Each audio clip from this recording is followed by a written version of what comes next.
Welcome back, everyone, to Freaky Tales on this Saturday night. Yesterday on my other podcast, we went live yesterday, so I wanted to make sure that I did a Freaky Tales this week. I know a lot of you guys have been requesting it. A lot of you guys have been DMing me and a few emails on when am I going to come back on Freaky Tales. I had a guest that couldn't make it, that got rescheduled. So I asked you guys last night on my other podcast if this person didn't confirm, did you guys want me to go live and just take calls? So a lot of you said yes. So here I am, and what I'm going to do, I'm just going to touch on a few topics and open it up for the phone lines from the very beginning. So the moment that we put up the phone lines, make sure you guys start calling and share something or a story maybe that you guys have experienced, something that's been passed down to you guys, or something you guys have experienced yourself. Other than that, I want to thank everybody on the live chat, everybody who's tuning in, and those of you that are not on the live chat and just decided to watch it on your television. I want to tell you guys welcome. I want to thank you guys because this show is made possible by you guys. If you guys weren't watching, who would I be sharing these things with? And first and foremost, I want to thank all the callers that are going to be calling and sharing their stories. So other than that, I hope everybody's doing fine on this Freaky Tale Saturday, episode 57. I got something interesting that I don't think I've ever brought up. And part of the reason why I didn't bring it up is because I really don't know too much about it, but I can share what little I do know. And we'll pick it up when my guest decides to come back, which eventually will be soon. He knows a little bit about this topic. Well, should I say a lot of bit of this topic? And I'm just going to share just a few little things just to jump right into the calls, okay? Now, when you guys call, it doesn't necessarily mean that you guys have to touch on these topics. You can if you like, or you can just share a story. I know many of you guys told me today I'm going to be calling, so I hope so. Something that I want to touch on is black magic. Black magic, okay?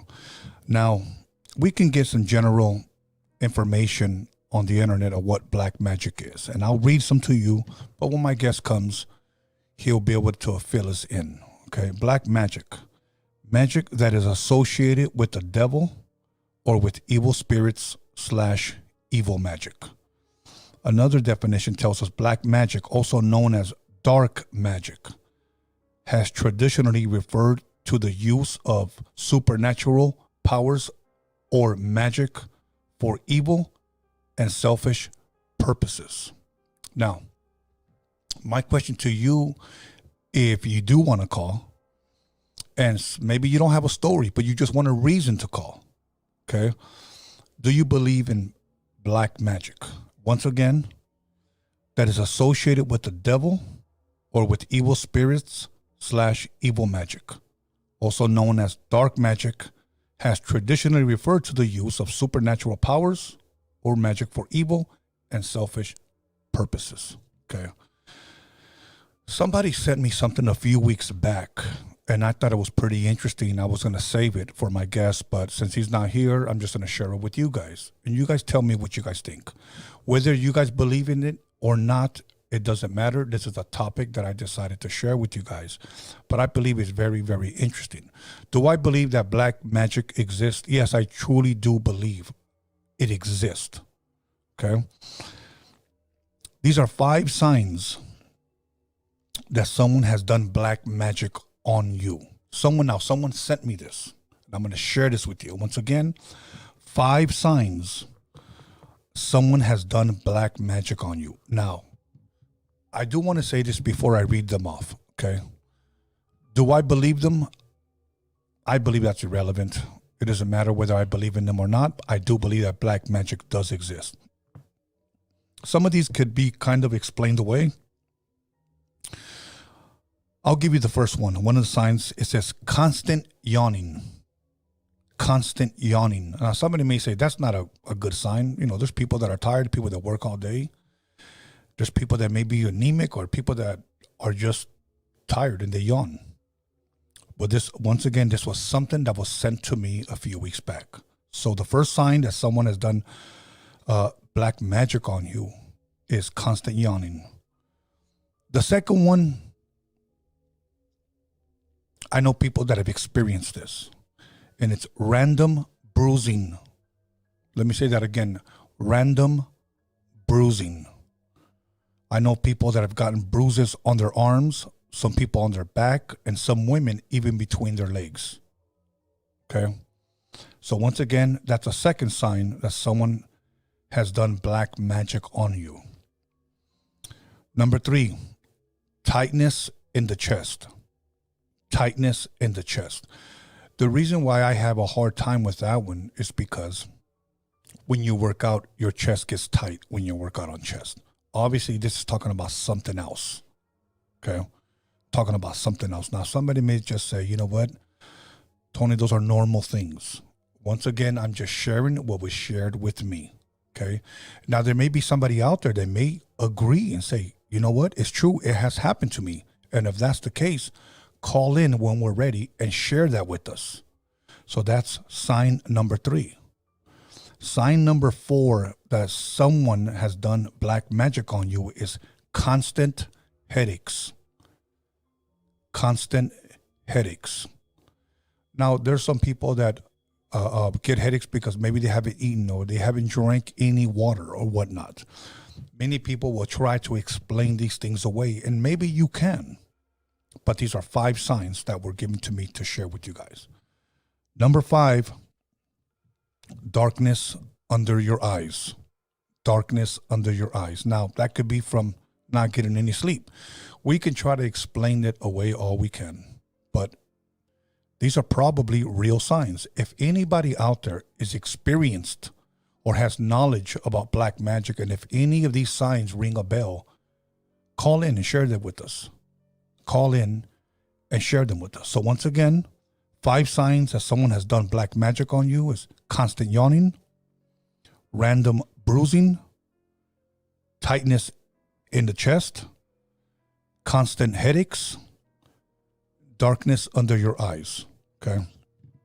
Somebody may say that's iron deficiency. You know, those are signs of cancer, somebody may say. Probably. If anybody, now I'm going to ask you guys out there watching, if anybody has ever experienced anyone that has tried or has put a curse on you, call in. You know, some people may not call it black magic. Some people may call it santeria. Some people may call it brujeria. Others may call it different things. I'm not here to try to put down anyone who practices these things. My thing is I just want to share, open up this platform for anyone that wants to call. And let's just say you do practice these things. Call in and educate us. Call in and educate this platform, educate me, and let us know. Now, one thing I will say, and I've said it many times before, whenever somebody puts a curse on someone, a curse, it's because you want to hurt that person. Everyone that has told me that curses are real have always said you need to be very, very careful, because whatever you put out there will come back to you. It will come back to you. They've also told me that it is impossible for you to release that much negative energy into the world and to believe that it will never come back to you. Some people like to use the word karma. Some people like to use the word whatever you sow, you shall reap. But it will come back to you. Some have even told me you better make sure that it's worth it because it will come back to you. And sometimes maybe even worse. So once again, 5 signs. So what we're going to do, I'm going to go ahead and connect. And we're going to go ahead and open up these phone lines. I believe I'm connected. Okay. We're going to go ahead and put the number up. And when you're ready, call in. It doesn't necessarily have to be pertaining to these topics. I want to take all calls today. Okay. And if you say anything that picks my brain, you know, then I'll elaborate a little bit on it. But I want you guys to call in and share your experiences, your freaky tales, your freaky stories, whether it happened to you, whether it happened to a family member, whether it was a story passed down through family or whatnot. Call in. Okay. Okay. Let's see. Here we go. Caller, your name and where are you calling from?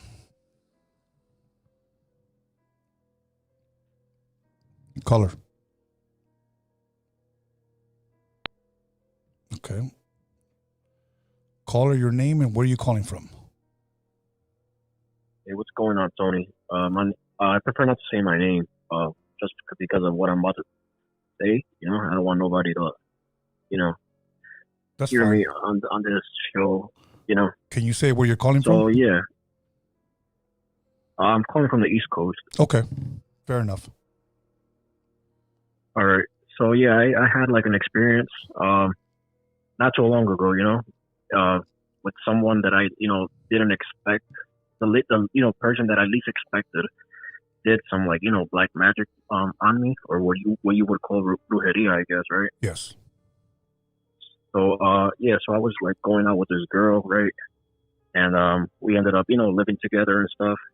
Her mother got, you know, really well with me, you know, she got along with me. But after, you know, things didn't work out, and, you know, we went our own ways. I had a daughter with her or whatever. My daughter ended up, you know, being with me for the majority of the time after that. Then I noticed, you know, that the mom stopped talking to me for whatever reason. And, you know, I didn't really put mind to it at the time. I just didn't know what was going on, you know. I was like, you know, I never did anything to the lady or whatever. You know, if she doesn't want to talk to me, it's whatever, you know. But as time, you know, went by, you know, I ended up one time going to Mexico because my grandfather had passed away. And someone there is like what they call a curandero and stuff. Yes. And so, yeah, that curandero basically looked at me, and he just automatically told me straight out the back that he saw something like a shadow behind me or over me. So I'm like, oh shit, you know, I got really scared, you know, and I was like, what's going on, you know? So I didn't really put too much mind to it. I ended up coming back to the States. Yes. And then my mom, her sister, she knows someone that has like this, like, how would you say it? It's like, in Spanish they call it like a don. Okay. Right? Where they look at you, you know, they could look at a picture and they could just automatically tell you, you know, what's going on with you, you know? Yes. So, you know, my mom showed her a picture of me, and this lady pretty much said the exact same thing, that she saw something negative on me, you know? So I was really like, at that point, I got really concerned, you know? I was like, what's going on, you know? So, yeah, that was the second time where they said almost something similar to what they told me in Mexico. Yes. So then, you know, I ended up going to one of those, like, you know, the people that like do limpias on you and stuff. Yes.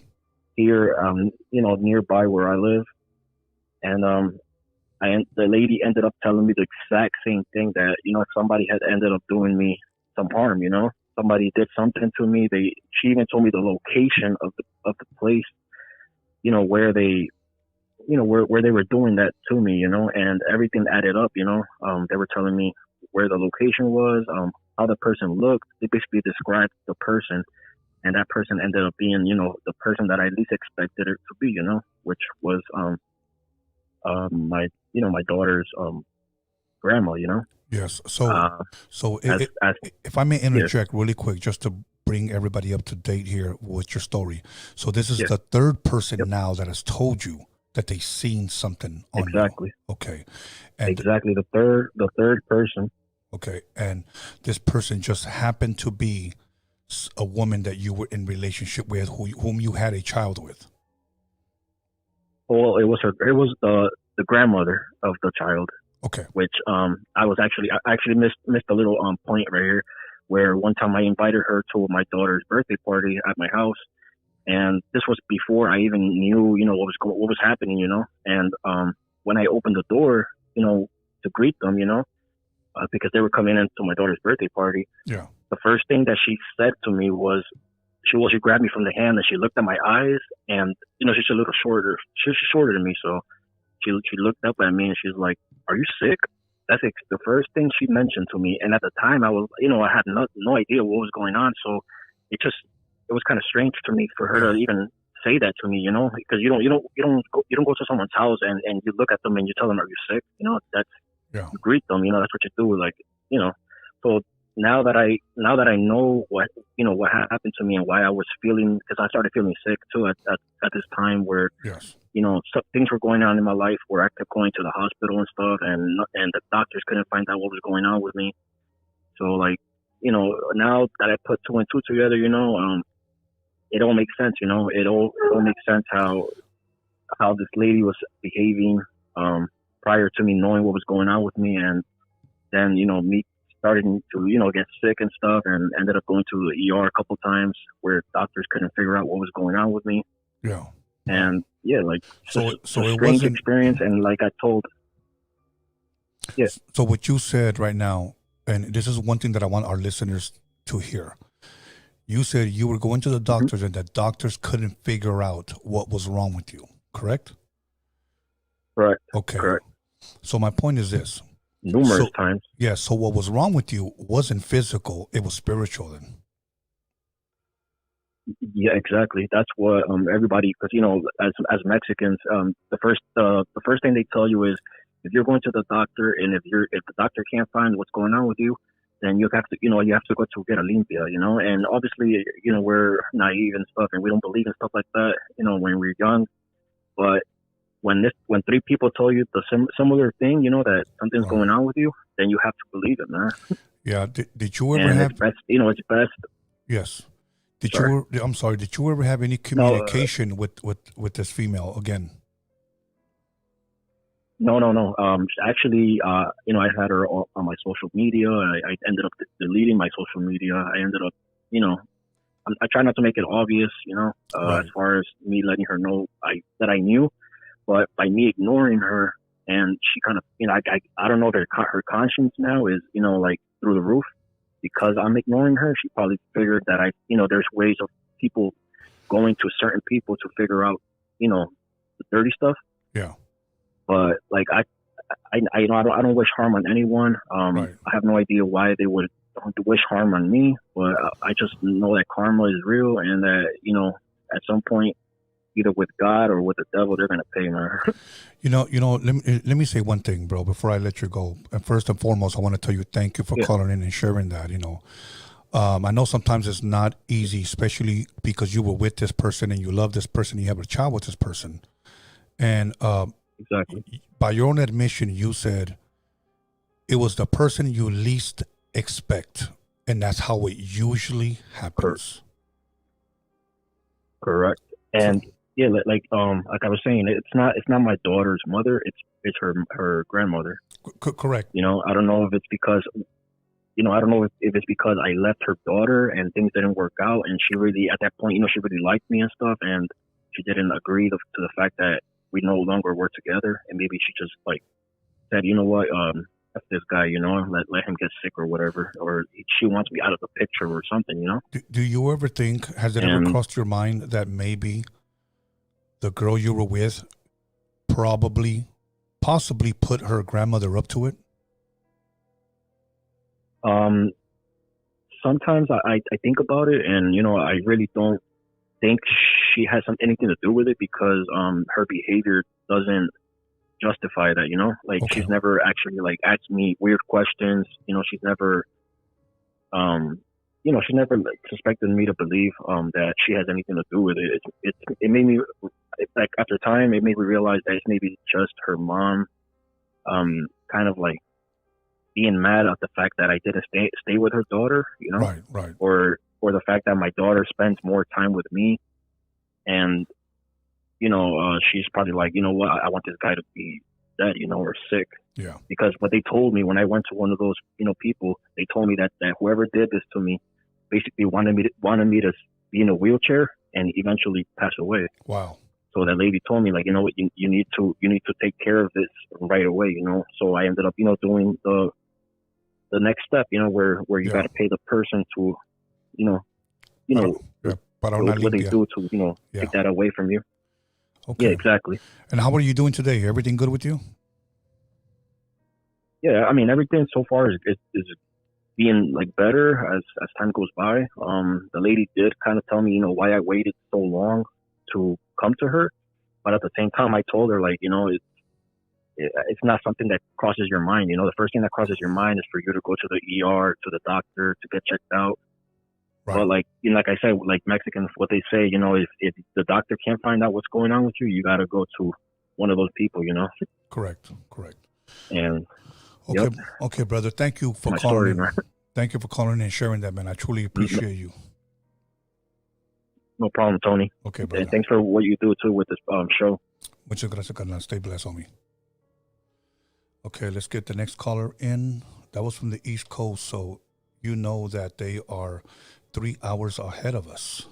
So I want to thank you, caller, for tuning in. Thank you, caller, for taking the time and sharing. Caller, your name and where are you calling from? Hey, how are you doing, Tony? How you doing? Your name and where are you calling from, if you don't mind? Hey, my name is Eric. I'm calling from Washington. How you doing, Eric? Great. The topic that you have going on with black magic really caught my attention because I've seen a lot of it. I've seen probably more than I should probably even have seen, but even to this day, I continue to see it more and more. And what that last caller was saying, it usually is the person that you least expect it. Can you share something with us? Let me ask you, would you rather me tell you my personal experience or just what I see? I'll tell you what.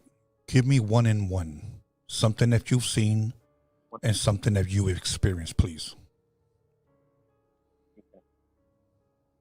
So, the one that I can be very clear about that I experienced was actually about 2 years ago. And it was an ex. The way that I experienced it was the symptoms that I showed.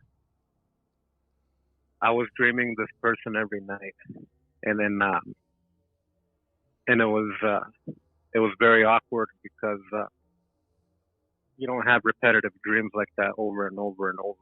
Correct. And one thing that I did is I just basically started allowing more and more of Christ into my life, and repeating his name before I'd go to bed and wake up in the morning and pray. Yes. With the females, it was like an over and over bad situation. I was like, what the hell? I kind of felt like I had a curse or something. Yeah. And this is already with me, I haven't experienced with this type of BS.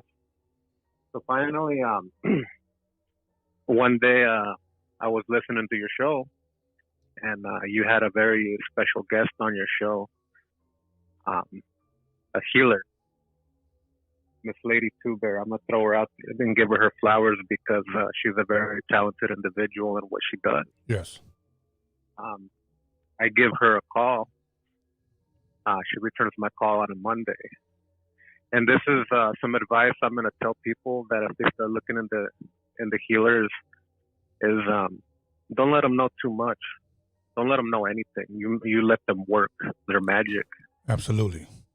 You know, she gave me a discount because how I heard her name, how I got in touch with her through your show. Yes. And she threw me a free question.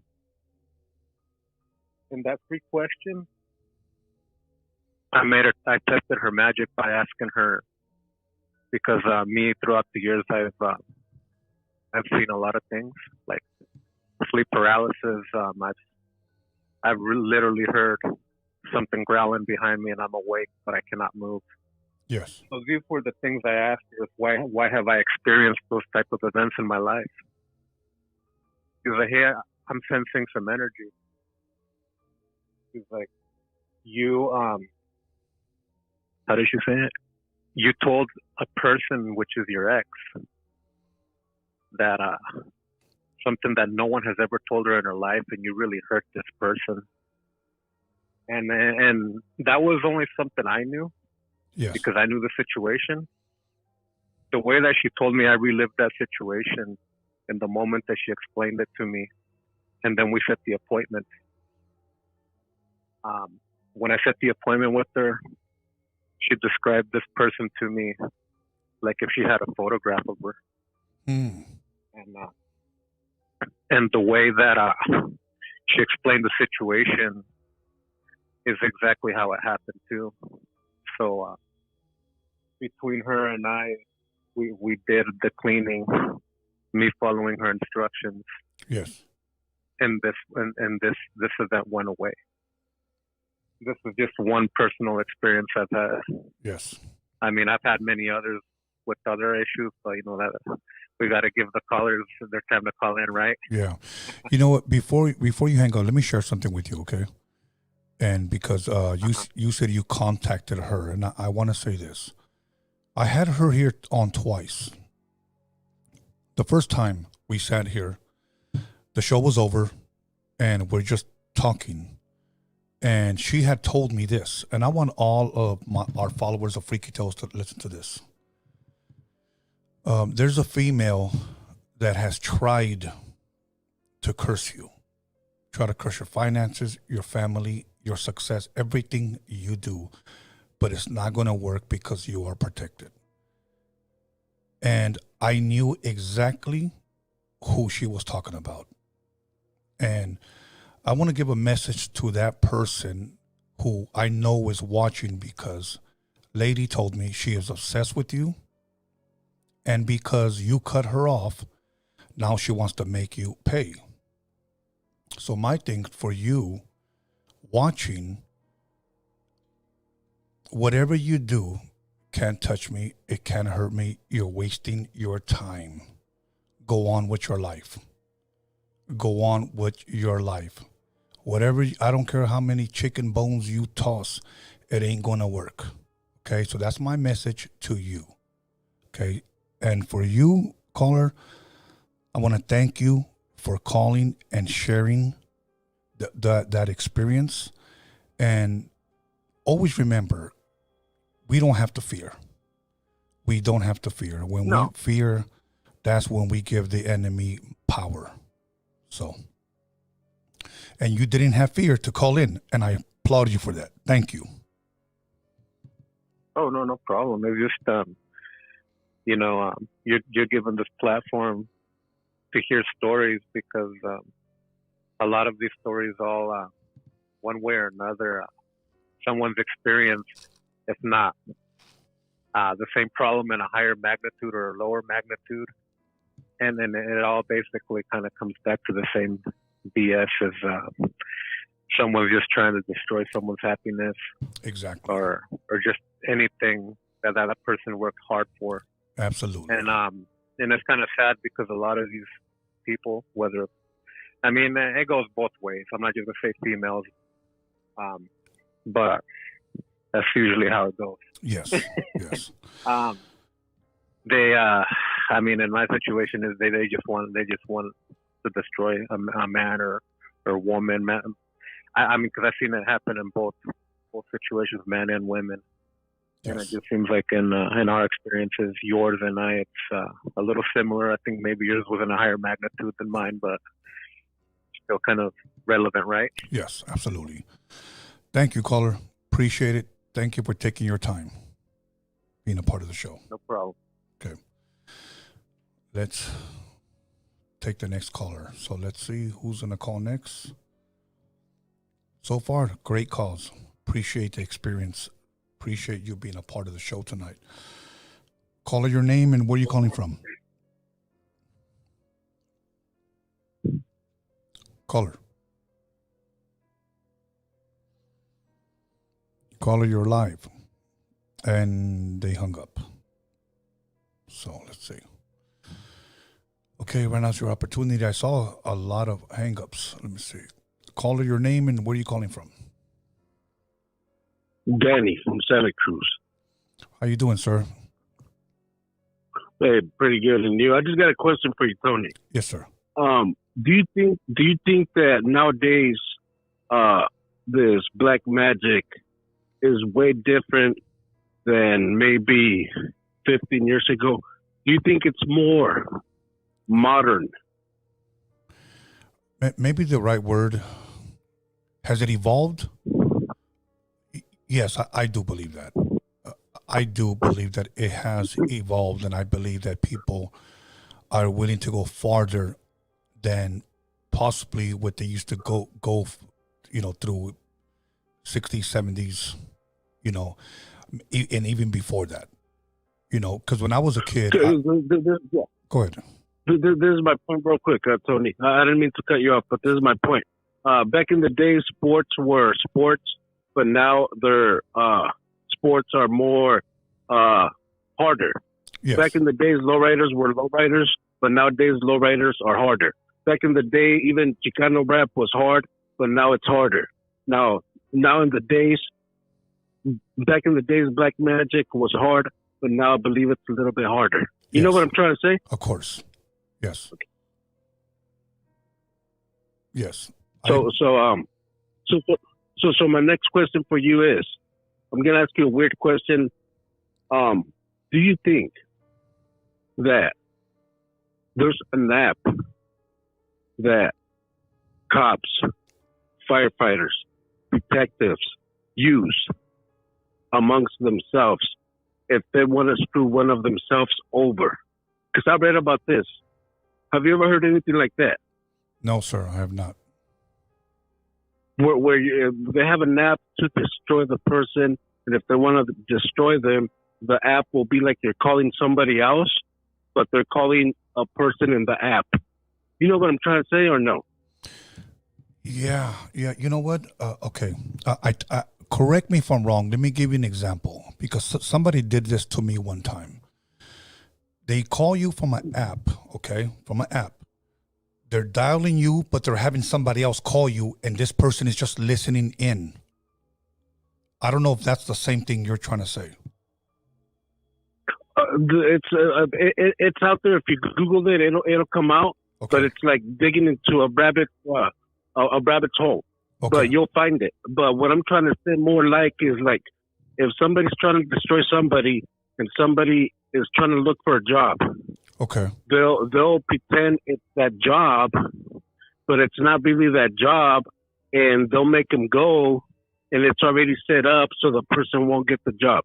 Have you ever heard of anything like that? It's more used on firefighters, cops, detectives, and things of that nature.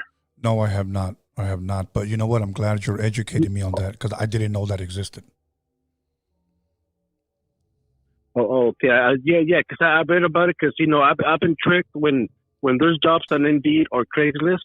I'll go like a fool and I'll do the whole interview, and it's a fake interview. And I'm all like, "Hey, how come they didn't give me the job?" Then I'll realize it was just fake. You know what I mean? Right.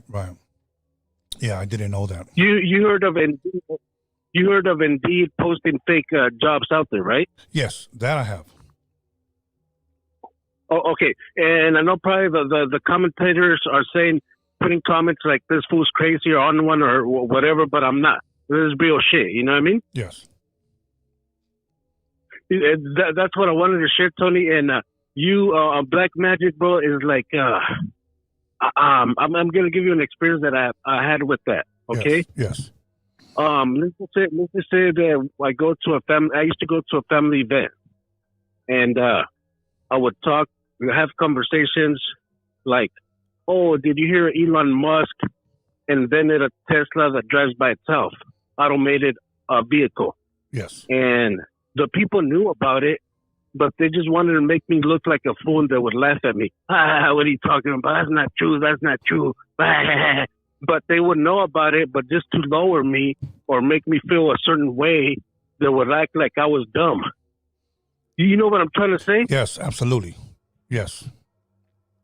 Or I would go and just try to socialize and have conversations about other things in life. Like I would be like, yeah, there's new robots coming to the planet, and they're gonna take over. They're already working in warehouses, and they would be like, "Fool, you don't know what you're talking about." Nah. But they would know what I'm talking about, but they would just make me feel so small, because that was their get down.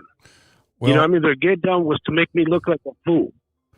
You know what I'm trying to say, Tony? Yes, absolutely. And as far as these robots, working at these warehouses, let me say it like this. Okay, at the warehouse where I used to work at in the city of Compton, I want to say early 2004, we had a group of Germans that actually came from Germany to scope out our warehouse, and they built a machine, and it's called automation. And you know what that machine did? It actually eliminated a lot of jobs from people, because we had a certain job title called order selector, where we would pick orders on pallets, put them in the truck, and then the truck takes them to the stores. They no longer needed humans for that. They had a machine that did it. So those do exist. Yes. Okay. Yes. So Tony, let's say you were my cousin, and I went to your barbecue, and I was having a good time, and I was trying to socialize with you about that. Then you were trying to make me feel so small because you don't like me. You don't like me because I always have a smile. I'm intelligent. Girls, I attract girls. So for you to make me feel small, you would just be like, "No, bro, that's bullshit. The fuck are you smoking?" Just trying to lower me. You know what I'm trying to say? Yes, of course. That just sounds like somebody that doesn't like you, wants to embarrass you. It wants to humiliate me, embarrass me, and make me look so small. Yes. And to me, it happened for like 5 years, and to me, that was part of modern black magic. I understand. And that's what I experienced for a long time, and they would make me feel so awful, so like you said, chest pain, and I would feel so awful, and it would lower my self-esteem, and I would go home, and I would be like, "No, there's something wrong where I'm going." I feel like my body would turn cold. Yes. When this person that was trying to make me feel like that, my body would just freeze. And he would talk hella shit, and he would do circles around me, him and this old lady. And I would be like, wait, the hell? Am I tripping? And then I would dust myself off. And then I'm all like, no, you know what? I'm not going to let it slide next time. And then they would come so nice, like so nice. And so like, "Hey, how you doing, bro? So how you been?" But then at the end of the party, they would throw their little things at me, like little things to poke me and get me mad. Right. Then I would be like, "Oh, shit, I know how they're working now."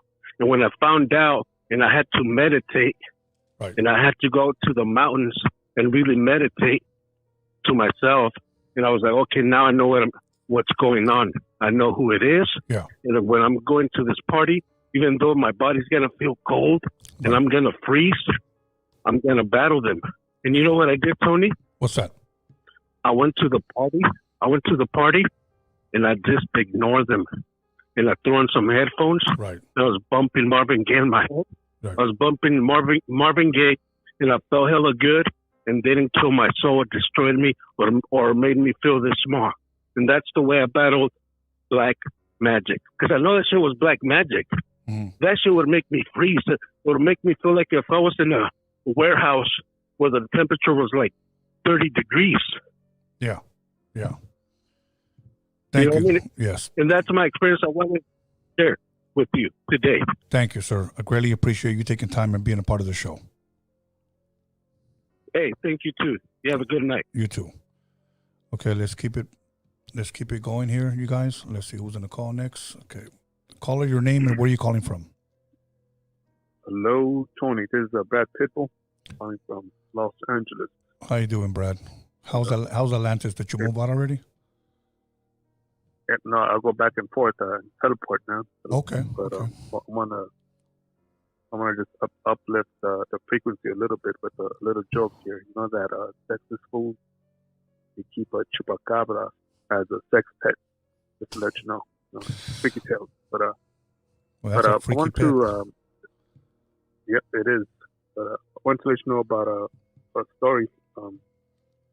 I know of someone that that did on black magic on a person, and what this person is was a very devout Catholic, highly religious,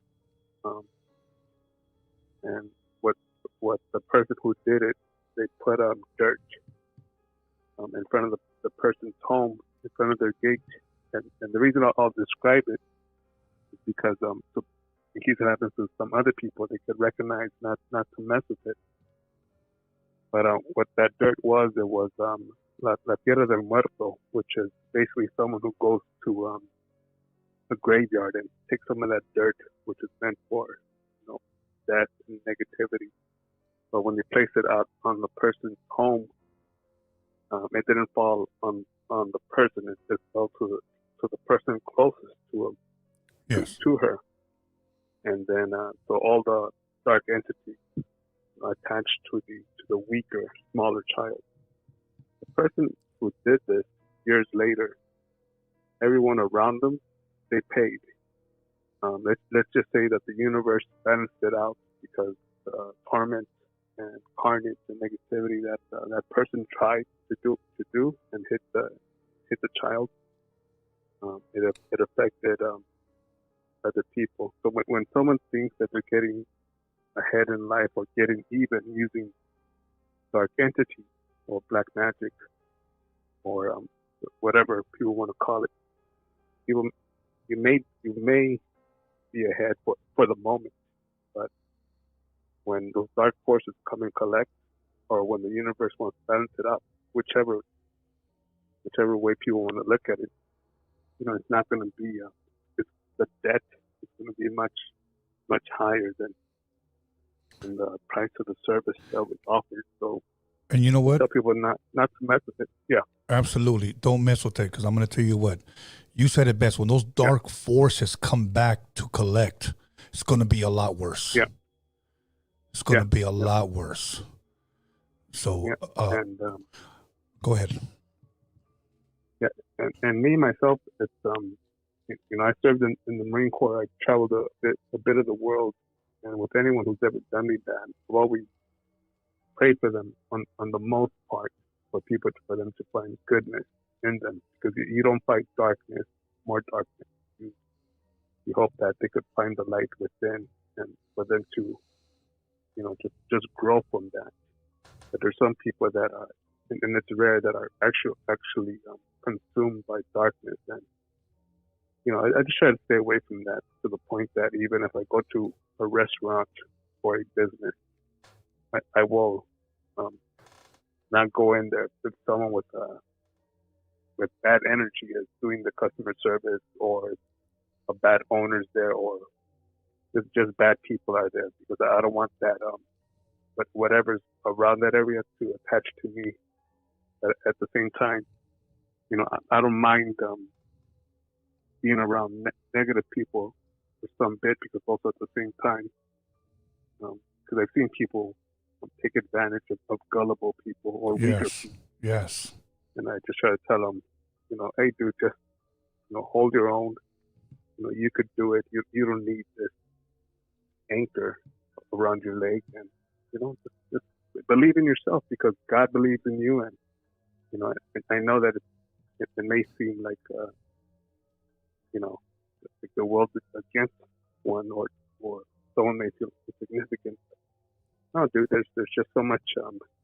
There's a ray of light is brighter in the darkest room. So Absolutely. but that's it, Tony. Okay. And one other note. Before I forget, even Julio Cesar Chavez, he wore. I don't know if anyone wants to research on why he wore a red bandana. He wore it against brujeria because one of his opponents, the mom of one of his opponents took pictures of him and would try to put it in a freezer, in a jar, in a freezer to make him slower. So again, even people just posting so many pictures on it or putting everything out in public on Instagram or Facebook, just be aware of what you're putting out. Don't just extend yourself. Keep yourself holy, private. It's possible. Absolutely. Thank you. That's it.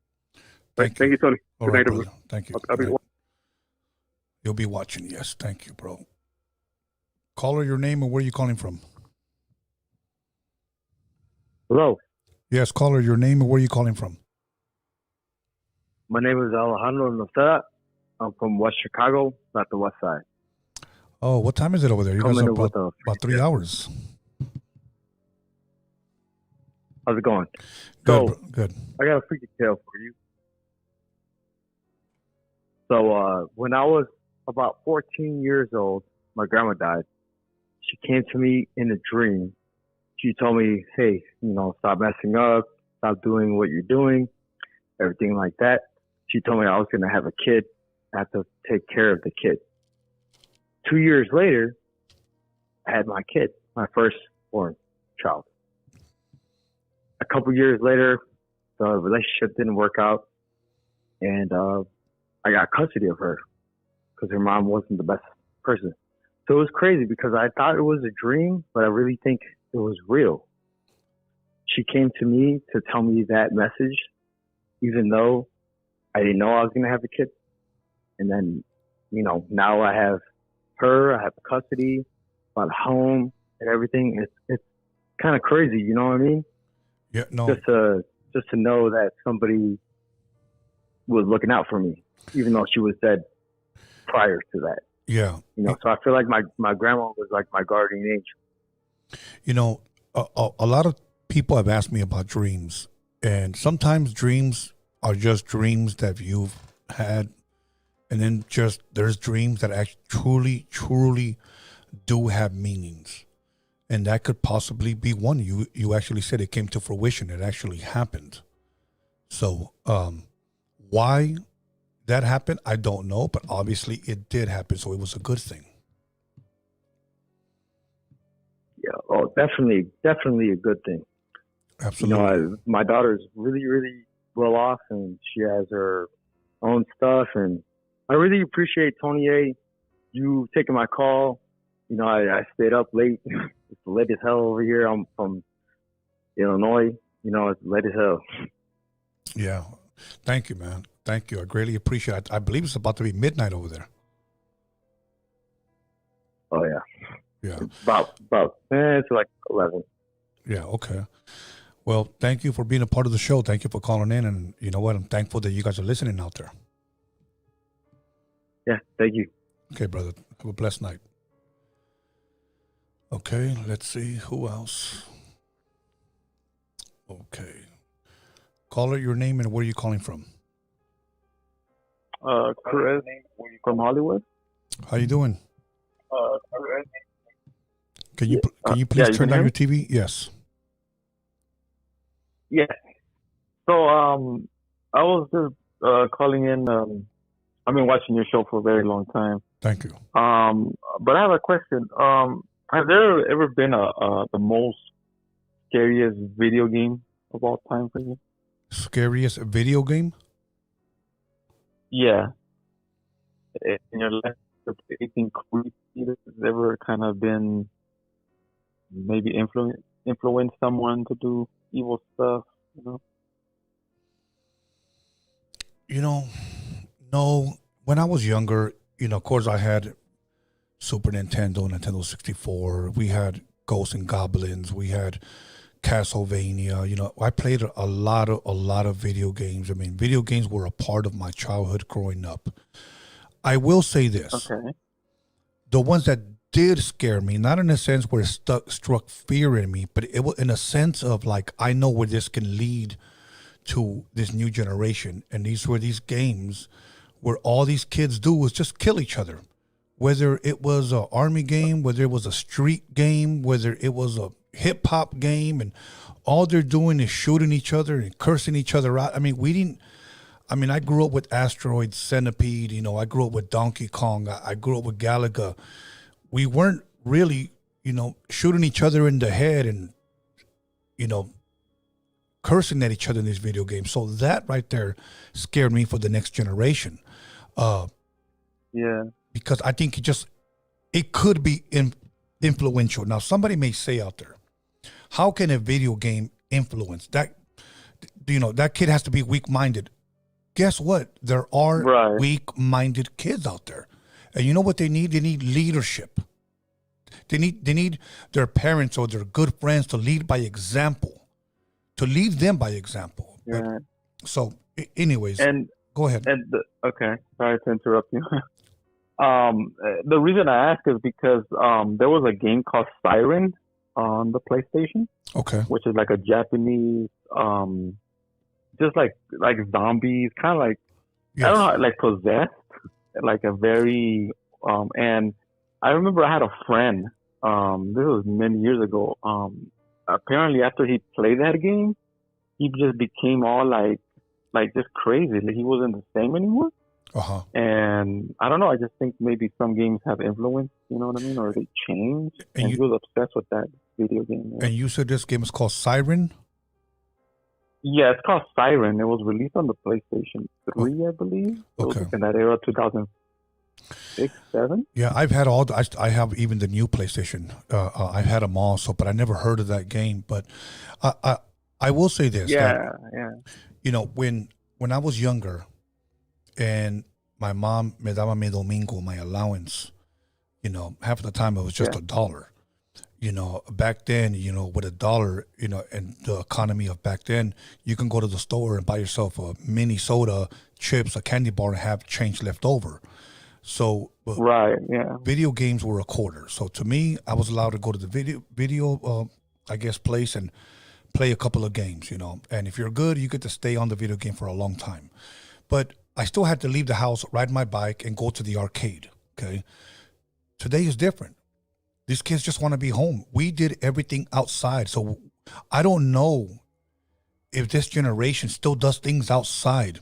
We play tag outside. We play football outside. We play baseball outside. We play tetherball. I mean, we used to climb the roof of the schools. We did everything outside. Today, these kids, everything's with their thumbs. They want to text or just play video games, and everything's inside. And now we don't know who they're talking to on the headsets. We don't. Yeah. And what scares me about that is that little by little, more and more people are exposing pedophiles. And I say that because there are older men that are talking or are pretending to be young, meeting younger kids through these headsets of video games, and then telling them to meet me here. And parents are actually showing up, videotaping or filming these guys. That's what's scary for me. You know, I don't know if you have any children, but imagine if you had a 9-year-old and a guy my age messaged him and said, meet me here, I'm your friend. You know? Right. Like, for example, I've been playing video games my whole life, and, you know, I play, you know, online, but mostly it's, you know, with my friends. But, you know what I mean? I can understand if you're playing with randoms, you know what I mean? And, right. Well, a lot of these communities can be kind of toxic too, you know. A lot of these communities. You know, Jack Nicholson said something when he played the Joker in Batman, and somebody said that he told the actor that killed himself that played the Joker. What was his name? Do you know his name? The one from, was it The Dark Knight? Yeah, Heath Ledger. Yes.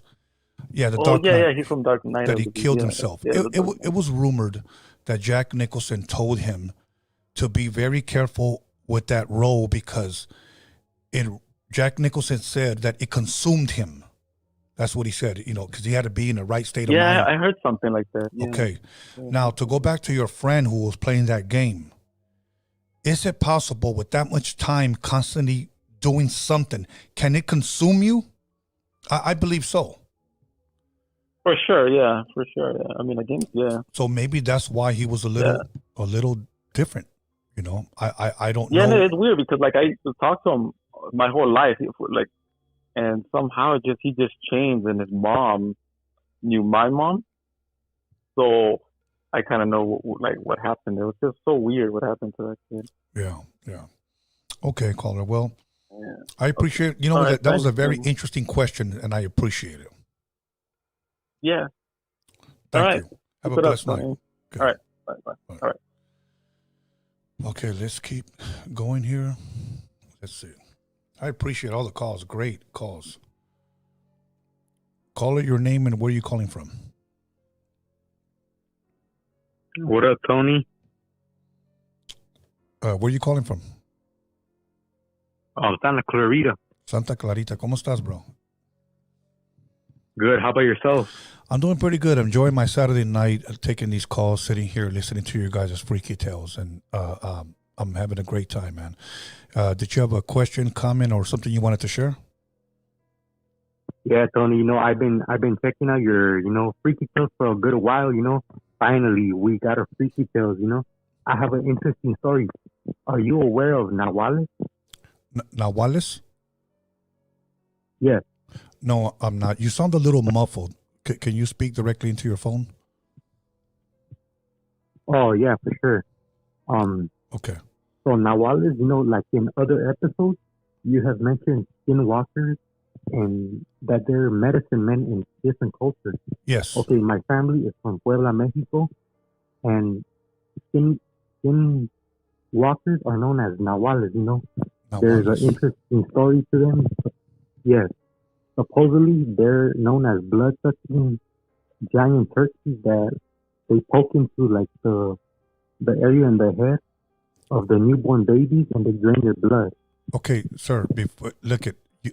All I heard was blood sucking, and your phone call's very muffled. I don't know if your headset is on your sweater or shoulder or something, but I want listeners to really hear you. So all I heard, they were blood suckers, if I'm correct? Yes. Okay, go for it. So that sounds better. So my family is from Puebla, Mexico. Sí. And out there, skinwalkers or medicine men, like you said in the other episode, yes, they're known as Nahuales. I was just wondering if you're aware of that. No, I didn't. No, but I thank you for educating me on that. No, it was just, like, I want to say, I really enjoy the show, much respect to what you're doing. But, I was like, if you could look into that or maybe do a whole episode on it or like, just look into it, I will. You know what? But you had mentioned something. You said Nahuales and they're known for, you said bloodsuckers about babies or something like that. Can you repeat that? Yes. Yes, like the other day I was talking to my grandmother. She's from Puebla, Mexico. And, since I was little, I've heard about these creatures, stories. And I asked my grandma, are they stories? And this is her response. No, si pasó esto. These things are real, In other cultures, they're known as skinwalkers. Yes. But in Puebla, they're known as people that turn into like animals, pigs, turkeys. Nahuales, they're known as blood-sucking like turkeys that they suck blood out of newborn babies from the top of their head in that soft spot that hasn't developed yet. La mollera. Yeah, exactly. Wow. I've never heard that part, but wow, I'm glad, now I'm going to look into it. Nahuales, I'm glad you brought that up to my attention because all I've heard was medicine men / skinwalkers, but now you're bringing a whole new twist to it. And I'm thankful for that. No, definitely. Thank you for taking my call, Tony, and I appreciate what you're doing, and it's definitely interesting. Thank you. I've been waiting for another Freaky Tales, to come up so I could call. Well, I'm going to be doing them a little bit more often because I got something planned this year for Freaky Tales, so you guys stay tuned. For sure, Tony. Hey, have a good night. You too. Thank you. Have you ever heard of the Nahuales, Alex? No, neither have I, but I'm thankful that he brought that up. Caller, your name and where are you calling from? It's Gonzalo from Santana. What's up, Tony? What's up, Gonzalo from Santana? How you doing, man? I'm good. Here tuning in, flipping the chiller. Yeah, I'm good right here, just enjoying these phone calls, man. They've been really, really good. That's what's up, dog. That's what's up. So I had a comment to say, following to the last caller about the Nahuales. You're starting to sound a little muffled, Carnal. If you could speak directly into your phone. My bad. Can you hear me now? Better? It sounds the same. I don't know. Do you have a Bluetooth? No. Okay. How does it sound? Is it better? That's a little bit better. Yes, sir. All right. So I also come from my jefa comes from San Andres. Okay. And one of my tios, he told me that when they cook the chivo, that they have to cook it at a certain way, and the way they kill it, that they have to kill it at a precise type of manner or something like that. Uh-huh. Because I don't know if it's rumor or not. You know what I mean? Right. Or I don't know if they just like shooting the shit for the kids. You know what I mean? Or for the youngsters. But he told me that if you don't kill it properly, that the chivo might have a gusano or something, like some like bad spiritual stuff like that. I don't know if you heard about that. I just wanted to elaborate, No, but if you can continue to elaborate it, because I've never heard that.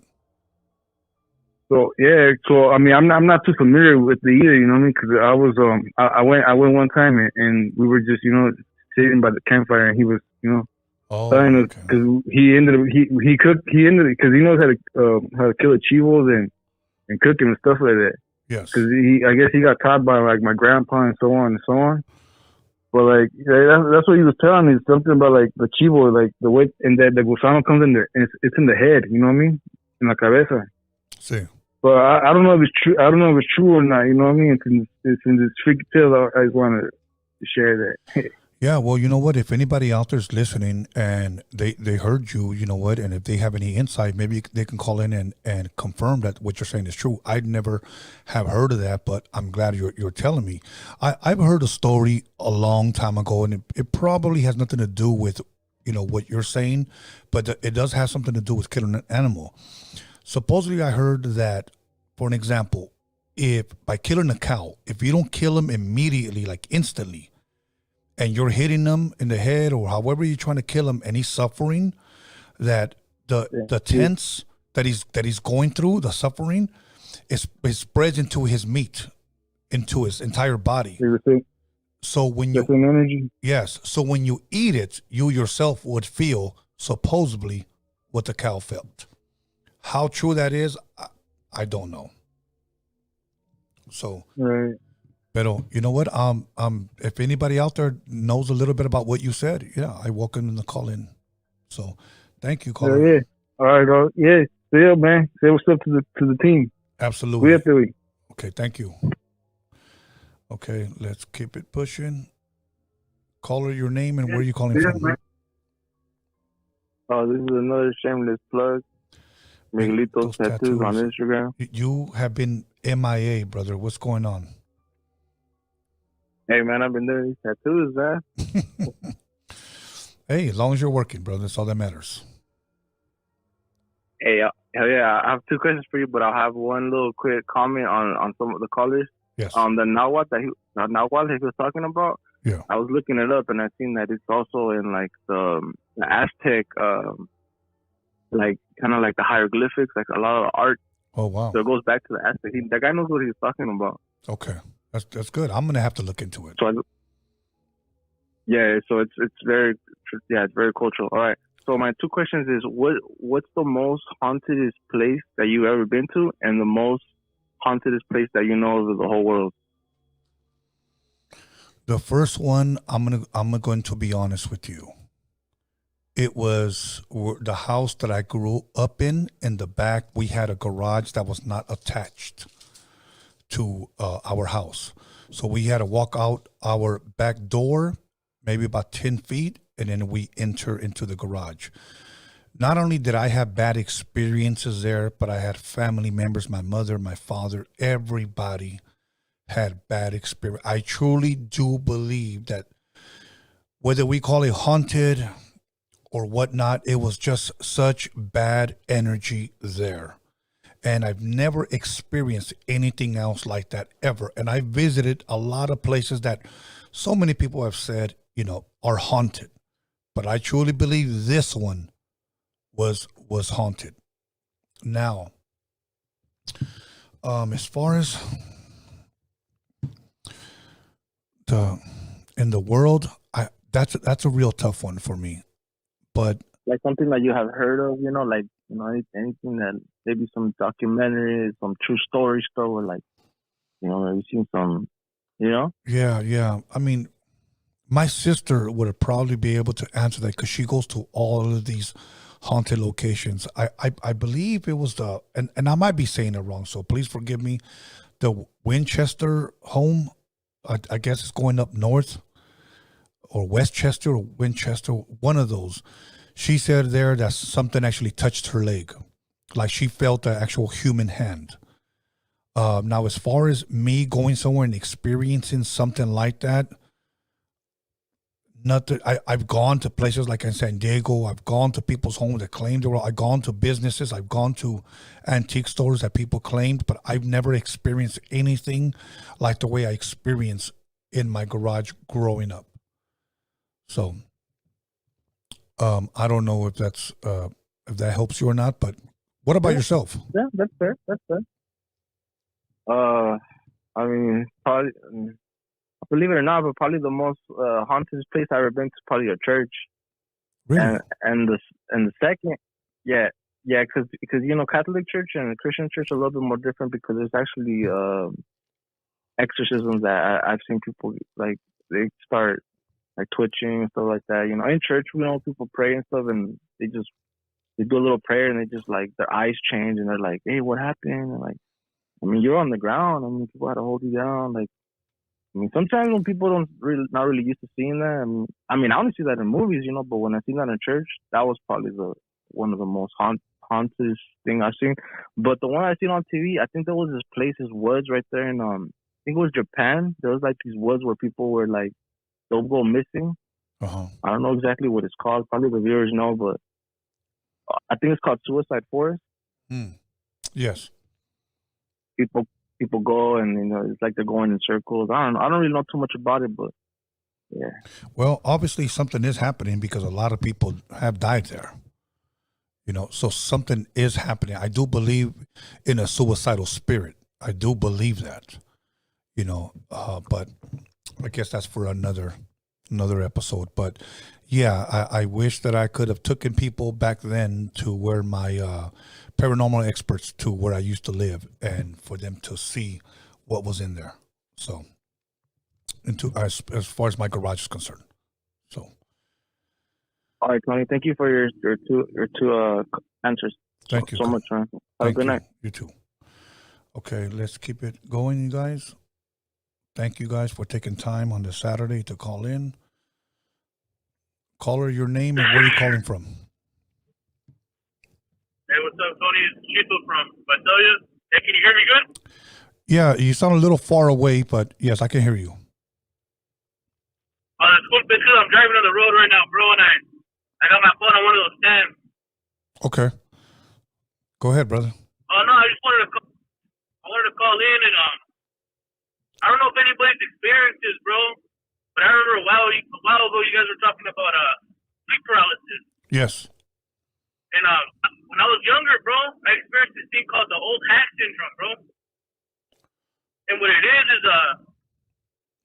so sleep paralysis, you wake up, but in this certain instance, bro, it's like a viejita, bro, like an old witch lady, bro. bouncing on your chest trying to kill you. Like you see that shit. So, and, I was younger. I didn't know anything about it, bro. I thought it was just a bad dream. And then like a week later, bro, just being on YouTube, as weird as shit is, a video pops up, old hack syndrome. And I guess people all over the world experience it, bro. Wow. So I just want to know if anybody else has experienced it or. I've experienced I've experienced a lot of sleep paralysis, but as far as seeing something, I've only seen it one time. I've only seen it one time, and it was like my friend here, Alex, is showing me an image, but I have felt somebody put their hand over my mouth, somebody hold my arms down, definitely somebody sitting on my chest. And this happens all over the world to a lot of people. There's got to be some type of truth to it on what it truly, truly is. Some people have said it's an evil spirit. Others said it's just you having a bad nightmare.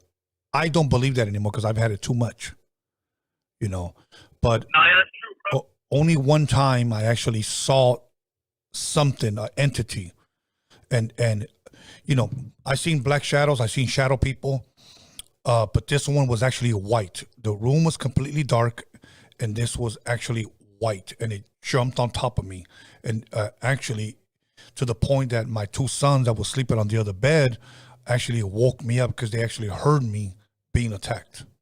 So I've only seen it, one other time. Yeah. So I mean, and what's weird about my experience, bro, like I was probably like 13 or 12 when that happened, bro, and like that's the first time I ever got it. And then after that, bro, I was getting like on a regular, bro, like almost every day. Wow. And what makes me think it might be, I don't even ghost and all that shit, bro, but like one thing that makes me think it might be kind of with their body is I noticed when I would get it, bro, I'd be sleeping on my back. I started sleeping on my back, bro, and I never got it since, bro.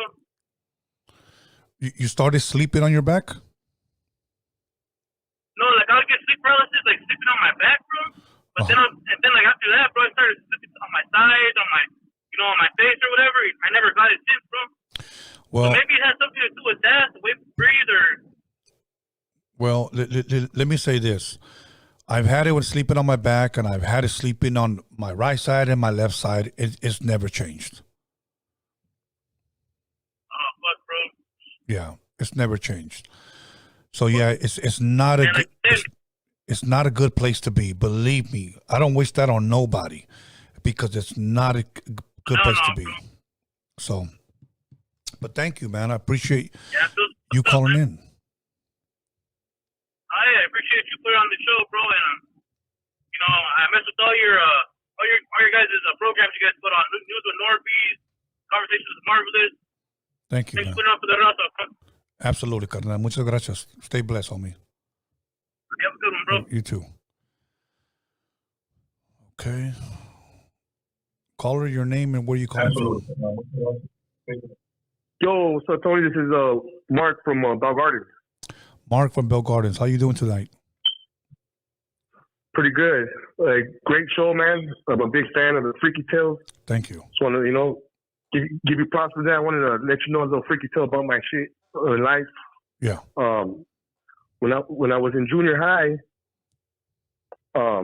my grandma, she bought a pad, right, and on a dead end, and a bunch of like my homeboys right there. When I barely met them, they would we barely became like homies and stuff. I was a kid, and they would tell me that the house that I had moved in, that there was an old lady that she would never really come out, and she had passed away there.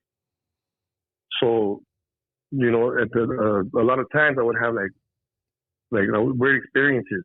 Yes. I would have that paralysis stuff that was going on, and I used to trip out, man. I used to think like, what is this?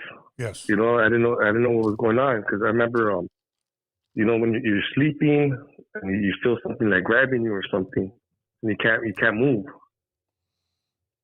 and it would constantly happen all the time. I couldn't sleep. I'd always be waking up at 3 in the morning. Yes. And I heard about the devil hour or something like that. Isn't it like 3:30 or something? Some people say it's at 3 o'clock. Yes. Yeah, man. That used to happen a lot, and I remember, that was just a trippy experience, and after I moved from the pad, it stopped happening. But I just remember that pad I had lived in. It was always a lot of weird stuff always happening right there, man. It was a trip. Yeah, you mentioned that at the pad you were at. When you moved out of there, did it follow, or was it just there? It didn't happen till, I'm 36. So this happened when I was I lived at that pad for probably like 15 years.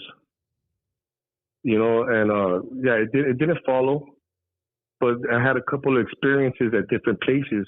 Okay. And it used to trip me out, man. I remember when I would be like with my kid's mother at the time, laying down, and she'll see me like stuck, and I'll be like, oh, trying to wake up, snap out of it. And they tried, so she could wake me up. I think I heard you a couple of times talking about your boys waking you up, right? Yes. Yeah, same thing. Yeah, but, I would prayer would help a lot. But it was a trip, man. I do want to say something, and I don't want people to get the wrong idea, because there's a lot of people that are against. Whenever you say prayer, people for some reason get offended right away. They get offended right away. Okay, but I don't care. I'm going to go ahead and say it. The majority of the time that I've experienced a lot of sleep paralysis was when I was on the road. And when I say on the road, was when I was DJing for the rapper that I was working with. And when we had to check into our room, that's where it would happen. So I encourage everyone, and it's just something that a lot of people don't mention, but I encourage everyone. You don't know who was spending the night there before, the week before, or the month before. So I encourage everyone to pray over your room. Some people do other things. If you want to burn sage, do whatever. But for me, what works for me, whenever I go check into a hotel or a room, whenever I'm traveling, pray over that room, because that's where I've always had my worst experiences, in hotel rooms. Yeah, that's a trip. Yeah. So yeah. Anyways, pray. Yes, absolutely. At least that works for me. If it doesn't work for you guys, do whatever you guys want. The thing is, the reason why I say it that way is because whenever I do mention I read the Bible or I pray, I get nasty DMs that tell me, why are you trying to push a religion? I'm not trying to push anything on you. I'm just sharing. That's it. So. Right. Yeah, I know I don't want to keep up the conversation so much, but I have a couple freaky other tales, and I just remember, my pops, he was a hardcore veterano from East LA. He was from Maravilla también, like Marvelous. Yeah. And OG, and he was kind of a trip, man. Like, he would carry himself, the Maravilla way, and he just wouldn't really talk about God so much. And my grandparents, my grandpa was a pastor.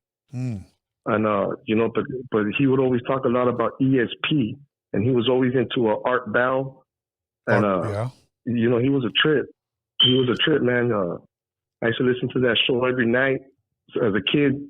We shared the same room. He took care of me. And, so this Freaky Tales show that you got going on, it gives me a lot of memories of that.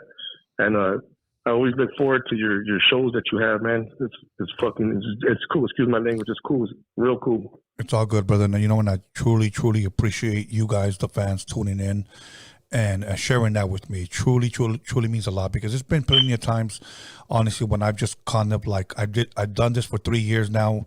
I'm kind of like, just want to hang it up, move on to the next adventure in my life. But I do this for the fans, because I have a lot of people that tell me, I can't wait for the next one. I can't wait for the next one. And, one thing I did say to my team, I'm in competition with no one. The moment that I see another podcast or another radio station or somebody's competition, it's time for me to hang it up, because that's not why I started this. I did this for the fans. So I'm here because of you guys. So thank you, bro. Yeah, that's a good thing, and keep up the good work, Tony, the Wizard. Appreciate your show, and I'll call in another time. Absolutely, thank you. Thank you, fans. Appreciate you guys. Let's keep it going. Let's see. Okay. Call it your name and where are you calling from? Hello, Tony. This is, I would like to remain anonymous, Okay. but I am calling from Arizona. Oh, great.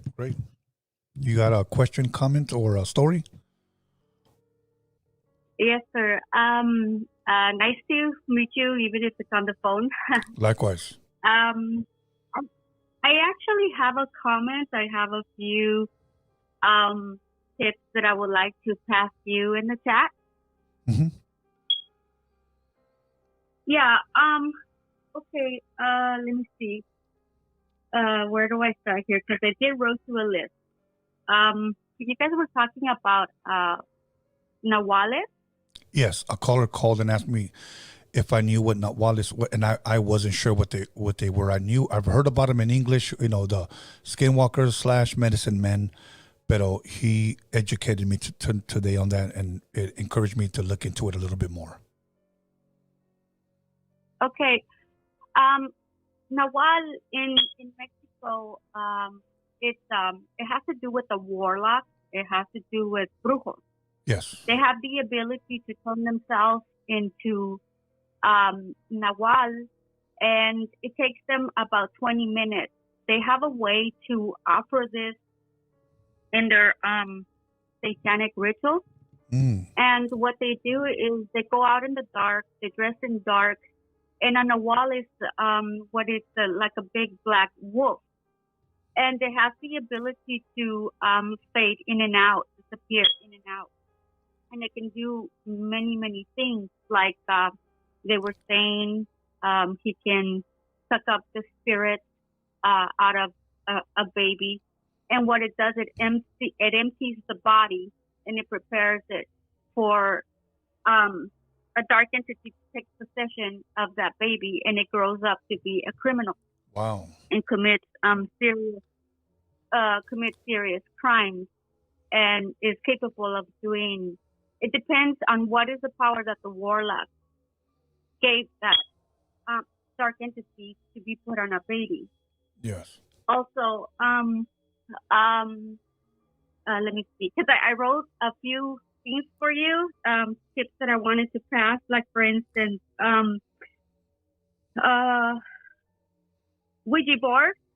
When they're playing with the Ouija board, the best way to close it and stop it, you put a circle of salt around it, and you can pray the Psalms 91 prayer. And let me see. That's good to know, because I'm sure. When it comes to, yes, sorry about that. No, it's okay. I'm just a little excited because this is the first time I call your channel, and it's I love the idea with this podcast, because spirits are my metamoles. You know what I mean? Yes. Yes. Okay. When it comes to when you dream a black dog and you see him standing there, but you're horrified to see this dark black dog in your dream, what it means is your spirit guide's protecting you, because it's protecting you from somebody who's sending you a dark entity. The color black in the dog represents a bad spirit roaming you in the dog, because is the human protector. He's protecting you. Its color is letting you know that there's a dark entity trying to attack you. And in your dreams, because we all go into astral traveling, we go to places, and sometimes we go to places where it's informing us of things that are happening to us in our waking life. Interesting. Yes. And let me see. Okay. The black cat. I'm going to share just a brief story. I know I only have a few minutes here. That's fine. Not too long ago, I was following this spirit cemetery explorer, and she has very powerful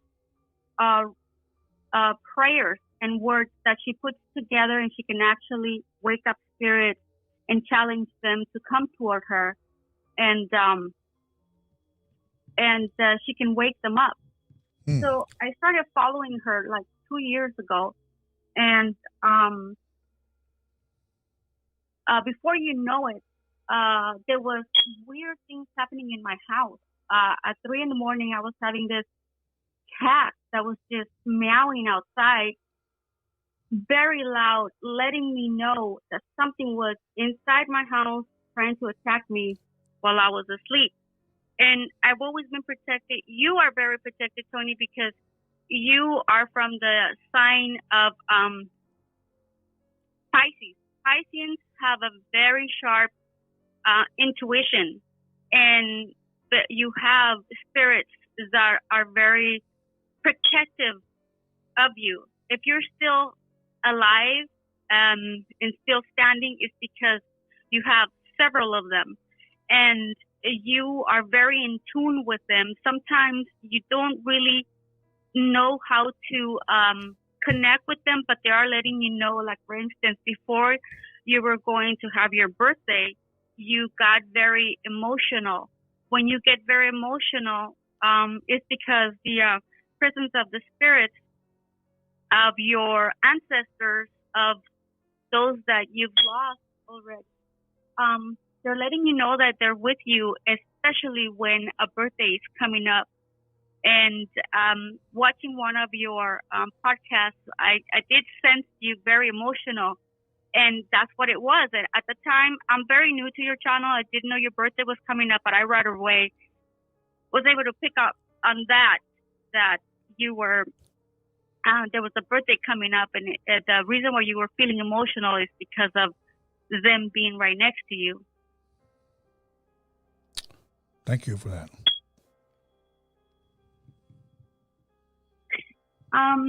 Okay, and then let me see. I don't want to make this very long because I know other people are, wanting to call. And also, I know you're going to do more podcasts with Freaky Tales, which I'm really enjoying. And I want to have more stories you're welcome to call at any time. But, okay, and then here, okay, about the thing about candles. Okay.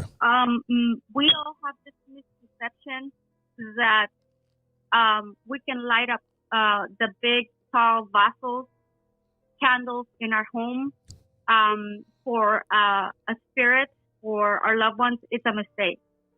What's happening is that we should not turn candles for them either in our home or in the cemetery or in the place they got killed or they had the accident, because what we're doing, Tony, is that it's working in the opposite way. Instead of us helping them transcend into the next dimension where they're going to have peace, what we're doing is we're holding them back, and we're actually invoking them, inviting them into, for instance, if you light up the candle into your home where you have your deepest thoughts and stuff like that, what they're going to do is you're calling them and you're keeping them there. And then before you know it, you're not going to be able to sleep. You're going to become very sad, emotional, even depressed. You're not going to be able to function. Things just don't work out that well. And so it's not recommended to put it in a home. It's not recommended to also not put it in the place where they had the accident, because we got to remember, we are not letting them go by lighting a candle for them. What we're doing is invoking them.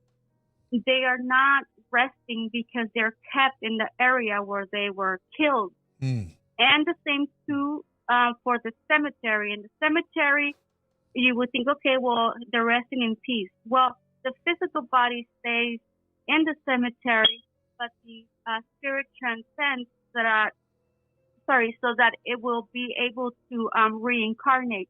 We've reincarnated so many lives, Tony. We don't just live one time and that's it. No. Depending on like the mission, or depending on the contract we want to sign and we want to take, that's how many times we can reincarnate. And so what happens when you light up a candle and you put it in the cemetery is that you're holding them in the cemetery. You're not letting them advance. So the best way to help a loved one spirit to transcend into the next dimension is to, in your heart, say, I'm not going to say a prayer, but you can actually speak to them and let them know that they have passed away, because many don't know that they passed away. Many do want to stick around, or they died suddenly and they don't know. Yes. So you got to remind them in your thought, in your mind, in your heart, I love you very much, but you got to know you already passed away and you have to go into the light. Many make a joke out of that and they say, well, go to the light, Caroline. But it's true. That part in that movie is true. And so we have to remind them that we have to let them go. Sometimes they come in our dreams. They don't talk to us with their mouth. They're actually talking to us. How do they call it? How do they call that word? Telepathy. Telepathically. Yes. And their lips don't move, but you're actually feeling them. You're actually hearing what they're trying to tell you and the message that they're trying to tell you. Yes. And when a dead loved one does come in our dreams, it's actually a visit. Awesome. And well, yes. And so okay. And I just wanted to your experience you had in that car with that girl that set you up, because your intuition is so sharp. You listen to your spiritual guides, and this is how you were able to get yourself out of it and escape from it on time. So you are from the sign of Pisces, and it's one of the highly psychic signs. And you actually you can have dreams, or a thought can come into your mind, oh, this is going to go this way and that way and that way and that way, and it happens. And it's because of that. Thank you. Greatly appreciate it. And I appreciate you taking the time and actually sharing all that with us. Let this not be the only time you call. So feel free to call anytime we go live. Awesome. Thank you so much. Thank you. Have a blessed night now. Appreciate you. Okay, let's keep it going. I appreciate that call. I really do. Caller. Hello, caller. Okay. Call back, caller.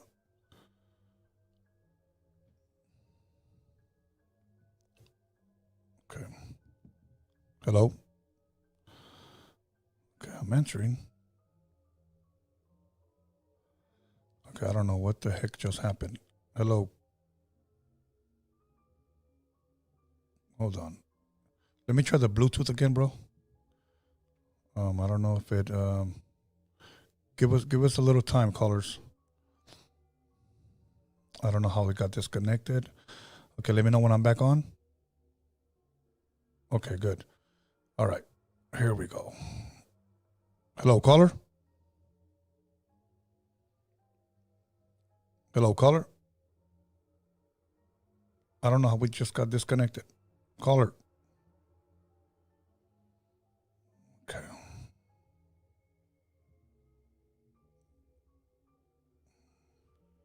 Hello, caller. I don't know why this thing is tripping now. Okay, here we go. Here we go. Caller, your name and where are you calling from? Hey, what's going on? This is Joe Ryan from El Monte, California. How you doing? From Monte. What's good, my brother? ¿Cómo estás? Everything good? Yeah, everything's good, brother, man. You know, just tripping on your podcast. And, you know, I got a little freaky tale, man, you know, that happened to me when I was like 4 or 5 years old. Share it. Okay, well, I was a kid, you know, went to the carnival.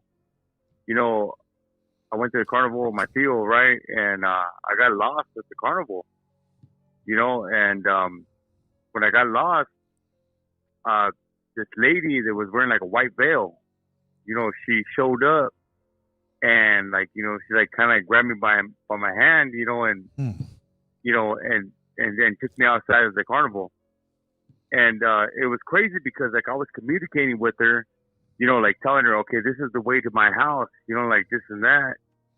And we traveled, you know, we traveled. It was in Monrovia, California, at the time. Yes. And we traveled down. We traveled down Myrtle, and then we went down Olive Street, right? So we got to my pad, you know, like this and that. And she walked with me to my pad, and I remember she had like a bright face, you know, like very bright face. You know what I mean? Like where like Yes. it was just like shining. Yes. And she dropped me off to my pad, and when I got to the driveway, she let go of my hand, you know, like and she was like, okay, go, you know. And then I walked in, and then my mom was like hysterical because like she called the cops, and I guess I was gone for hours, you know, like, but it only seemed like minutes, you know, like it didn't seem long, you know. So it was kind of like a trippy situation, and like my mom still brings it up to this day. She's like, man, you know, like remember that time the lady in white, because I would call her the lady in white. Yeah. The lady in white brought me home, you know, like she brought me home, you know, like this and that. And it was kind of like one of those surreal situations, but apparently I was gone for hours. Wow. You know what I mean? Yeah. But I guess, you know, but it seemed like minutes, you know what I mean? Like the time you walked from there to there, you know, it didn't seem long, you know what I mean? Yeah. And now, have you had another experience like that since? Never in my life. But you know what's crazy is like I write raps, you know what I mean? Like I write raps, and sometimes when I'm writing biblical raps and stuff like that, you know, like it just comes natural, you know what I mean? Like I don't know what it is, man. You know what I mean? Like because I used to rap like, you know, for the world and stuff like that. But when I started writing like raps for the Lord, man, it's like rain, it pours. You know what I mean? And it's unexplainable. Like it's like I can give you an example. Like the only time a man stumbles when he's walking at night. Move away from the darkness and headed to the light. To know where you're going, you must know where you've been. Some are lost in reality, surrounded by sin. Do unto others as you want done to yourself. Leave that anger and rage on the top of the shelf. Fear is blind, unable to predict. The only truth is written in the biblical script. Would you recognize the truth if it was standing in front of you? Would you label it coincidence like the masses do? A voice from heaven comes down and showers you, bringing healing and comfort to all that surrounds you. Nice. You know what I mean? They get the trip. You know, it's a trip. You know what I mean? Like I believe in Jesus Christ. I'm, you know, like I'm not like reborn. I'm not a holy thumper, and you know, like I don't do all that, man. But I'm a regular guy. You know what I mean? But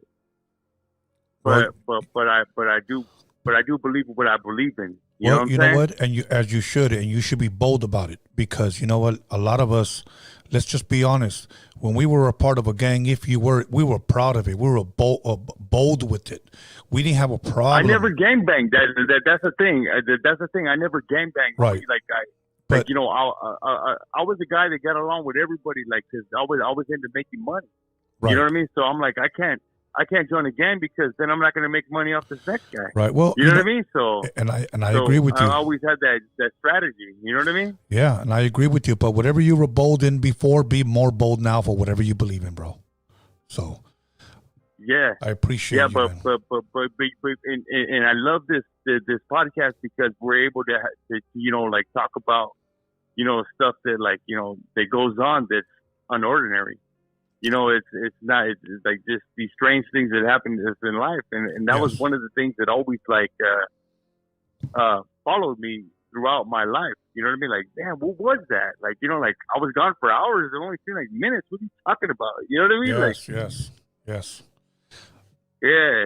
Thank you, man, for sharing that, bro. But they had the cops looking for me. They had everybody looking for me. You know what I mean? And they were like, "You're gone for like a long time." You know? I was like, "What? I was only gone. What do you mean? Like, I just walked home, basically." Yeah. Thank you for being a part of the show, my brother. I greatly appreciate you taking the time and being a part with us tonight on this Saturday. Hey. Thank you, sir. And you know what? I love what you're doing, and man, a great job with the podcast. And thank you for the TALEZ. Thank God you, bless my you, brother. Stay blessed. Okay, let's keep it going. We're gonna take a couple of more phone calls, and then we call it a night. Got a couple of more minutes, so let's see who's gonna call in. Caller, your name and where are you calling from? Thank you, sir. Caller. Caller, I was able to hear you. You got to turn on your TV. Okay, I'm going to come. Okay, they hung up. Let's see. We got a couple of more minutes. I'm going to take a couple of more phone calls, and then that's it. So if you got a story you want to share, an experience, a question you want to ask, call in right now. The lines are open. If not, we're just going to, go from there. Caller, your name and where are you calling from? There's the homie Kike from the city of Escondido. ¿Cómo estás, Kike? Everything good? Bien, gracias a Dios, güey. Bendecidos, aquí estamos. That's right. What's good, man? You have a question, comment, or a story? No, I just had I'm always reading into like older UFO encounters, Yeah. Whatever like the historical record says or whatever. So this one caught my eye. This one was June 21st of 1976, right? And this was a Mexican pilot who was on his first solo flight, right?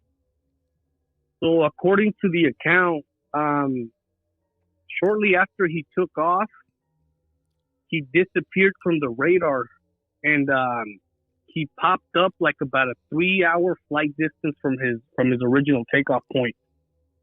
But what's trippy about this instance is that I guess you could say the entity that used his body as a vessel to convey its message. Yeah. They made it be known because all the conversations over the radio, everything gets recorded, correct? Yes. So it was pretty much letting the people in the tower know that it wasn't him, the individual who was relaying this, a person by the name of Rafael Pacheco Perez, right? Okay.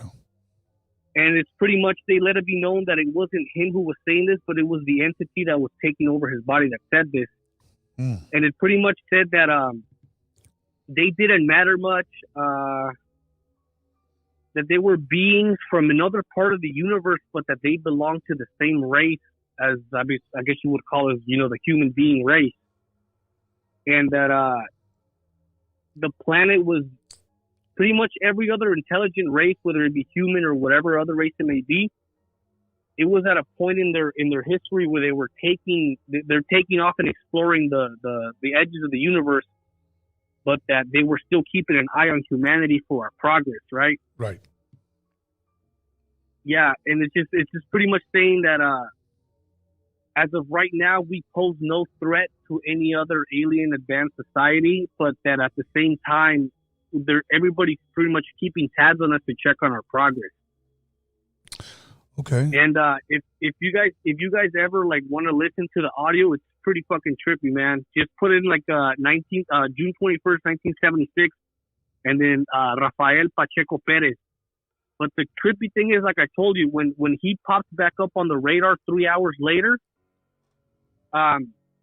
he quickly landed, but his airplane still had the full tank of gas. He still had all the fuel in which he used to take off, and the person himself cannot account for the 3 hours of lost time. Interesting. I'm definitely going to have to look into that. Now, you hearing that, I have to ask you this. You hearing that account, or his account, do you believe it, or are you still, is the jury still out? Well, I mean, I tend to be a little biased in the sense that I'm more open to these type of encounters and these type of things. Yes. So I would be inclined to believe his account and everything that happened. Okay. So by him saying that, you do believe, is it safe to say that you do believe in life outside of this planet? Yes. Okay. That's without a doubt. I do believe without a doubt that we are not alone in the universe. Okay. Well, you know what? I'm glad you shared that, man. That was pretty freaky right there. So I'm gonna definitely have to look into it. So give us, how can we Google it? You said June something. Go to YouTube, man. They have the account on YouTube. It was just type in the date, which was June 21st of 1976, and the pilot's name was Rafael Pacheco Perez. Definitely going to check it out. Definitely. Yeah, and this happened over Mexican airspace. This was like a single engine fucking, like personal planes and shit, man. Like nothing commercial. Yes. Okay. Definitely going to check it out, my bro. Thanks for the time, man. There's a little homework in case you guys are interested in that type of subject and that type of topic, good. man. June 21st, 1976. But that one definitely drew my attention. Okay. Thank you, Carnal. Have a blessed night. Okay, we're going to take one more phone call, and then it's a wrap. So who's going to be the last phone call? The last phone call. The lines are open, so let's get your freaky tale in. Here we go. Call it your name and where are you calling from? Hey, what's going on? El Tio Tony, what's up? I'm calling from Fresno. Hey, last time I called and I told you about how I had a friend named John Lang on Facebook who was kind of putting Fresno PD on blast, and there's a cool documentary.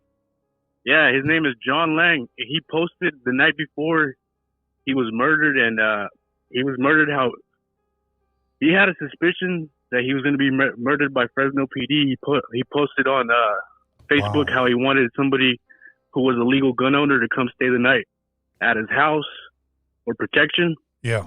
Nobody, I don't know if anybody responded to that, but the next day his house was, he was found murdered in his house. He was stabbed to death, and his house was caught on fire.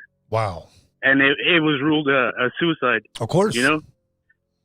But if you look into what he had going on, he had all kinds of, he was onto something. And what's crazy is the PD, the main guy, the sheriff or whatever, Jerry Dyer, he went on to become the mayor, but his right-hand man was selling heroin for like 10 years in Fresno. Wow. And he got caught, but like Jerry Dyer went off to be like the guy who was like his partner, but I didn't know nothing about it. Now he's our mayor, It just, I feel like it's scratching the surface of what, the people that run and you our said, society. You said that there's going to be a documentary on that, right?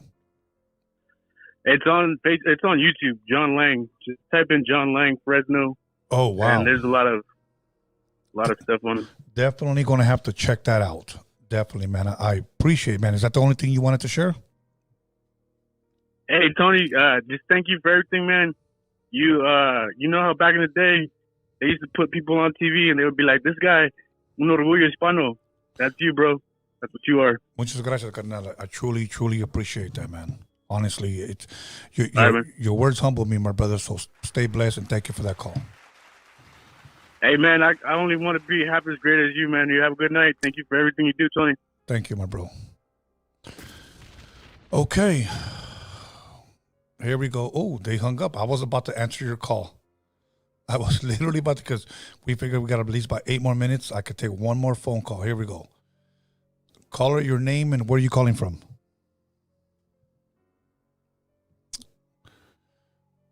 Caller, your name and where are you calling from? Caller, your name and where are you calling from? Hello? Caller. Caller. Hello? Hey, what's up, man? My name is Saul from Tacoma, Washington. Yes, I can barely hear you. Okay. Can you hear me now? Yes. Hey, what's up, man? My name is Saul from Tacoma, Washington. I wanted to tell a little quick story. Yes, go for it. You're our last caller, so make it a good one. So when I was about 16, 17, I was with my brother chilling in the living room. And so I fell asleep because I was very tired from work. I fell asleep. And when I fell asleep, I started dreaming about this little kid, this little like demon type of kid, like a little possessed demon. And he was making me scared in my sleep. So he was making me like sing a song. He was making me sing a song, but in a different language that I didn't understand. And I was so afraid I was fucking singing the song in my sleep. So when I was singing the song, my brother, he was awake watching TV, and he was hearing everything I was saying, but in a different language. Because I was so scared, I was just mimicking what this demon was saying. I was just mimicking the words, and my brother, he just started tripping out. So he walked over to me and woke me up. I said, "Hey man, what the hell is wrong with you?" And I was like, "I don't know, man. This fucking demon or whatever this thing is making me sing this song." And I was so afraid that I was just mimicking the guy. Yeah. And fucking tripped me the fuck out so bad, man. I was like, "What the fuck was that?" So it was a little fucking story that tripped me out hella bad. I just wanted to share that. Have you ever experienced that again? No, not again. Not necessarily again, but I have had other dreams where just like demons or like fucking devils, satanic shit just attack me in my nightmares. It's shit like that, but you know what I always encourage people, like when you said this little demon, little child or something like that, I always encourage people, if you can, describe it to someone or draw it yourself so that you can share it with others, because you'll be surprised how many people, if you post it up or you share it, how many other people may say, "I've seen the same thing. I've seen the same thing." Yeah, for sure. It's important. It's important to do that. So, well, I'm glad you didn't. Now, let me ask you this. Did you ever find out the language? You know what? No, I've never found out the language, but sometimes I can recall and I can remember what he was saying. It was more like a melody. Right. He was like making me sing some weird ancient type of melody song, or I don't know what it was. And then I was so afraid that I was just singing and mimicking him because I was so afraid that he was gonna attack me. Now, and what was weird is that my brother, your brother heard you. Yeah. Now, here's a freaky idea. You remember the melody, okay? Imagine turning on the radio, listening to a song, and you hear a song playing that melody. Now, you know whatever visited you, visited that person too, because that's what they got the idea from. Yeah, you know what? It could be, for sure. Something that could be possible, Yes, because let me tell you something. I don't want to share this person's story. Not too long ago, this person saw an evil spirit, a demon. It was dark. She described it as he looked like a bat. He had a man's body. His tongue was sticking out. And she saw it. She was terrified, okay? So she goes on TikTok, and she realizes that the same image that she saw in person, Doja Cat had as her profile picture on TikTok. Oh, what? Yeah, dang, that's crazy. Yes. So then she started doing her homework and found out what evil spirit this was. So whatever she saw, guess what? Visited Doja Cat as well. For her to take down all her posts and to change her profile picture to that face of that demon means something. So. Man, yeah, for sure. I'm going to have to look something up or try to decipher it because it was kind of weird. Yeah, especially if you can recall the language. So maybe you could even look up songs of that language. So might be tough, but check it out. So listen. Yeah, for sure, man. Thank you, bro, for everything, and thank you for calling tonight and being a part of the show, man. No, thank you, man. We're huge fans out here in Tacoma, Washington, man. We listen to all your all the Rhodium, all the news from Norby's, man. And me and my brother, we bought one of your mixtapes when you first brought them out, when you brought them back out. So thank you for that, man. They were tight. Thank you, my brother. I really appreciate you guys out there. You guys have a blessed night. Man, thank you. Thank you for your time. Okay, sir. Have a blessed one. Right on. Yep. Okay. That was it, Alex. That was it. Oh, man. I want to thank everybody for tuning in tonight. I want to thank everybody for being a part of the show. Especially want to thank all the callers that took the time out of their busy Saturday night to be here with us, especially all these people that call from different places, from the East Coast, from Tacoma, Washington, from Phoenix to Fresno. It's a beautiful thing. And everybody who called here, who's around here locally. So I want to thank everybody once again for being a part of the show. Everybody on the live chat, everybody who decided not to be on the live chat, all the faithful fans, man, I'm only here because of you guys. So with that being said, Alex, anything that you wanted to read or... Okay, great. Let me go ahead and give my shout outs. I want to thank Alex Cervantes Enterprise for running the show tonight. I want to thank Norbert, News with Norbies. We were live last night. Make sure you guys go check that out. We discussed some very, very interesting topics and some very interesting news where we give you the news from an unprofessional perspective. Also, the Hip Hop Jedi and my son, B. Scandalous, that helps me promote this. So if you guys don't follow me today on Instagram, Tony A. The Wiz. Tony A. The Wiz. That's D-A instead of T-H-E. Tony A. The Wiz. Or you can follow me as well on Freaky Tales Podcast on Instagram. I am more active on Instagram than I am on Facebook. A lot of people send me messages on Facebook, but I rarely ever read it because I'm hardly ever on it. I post and I just get out.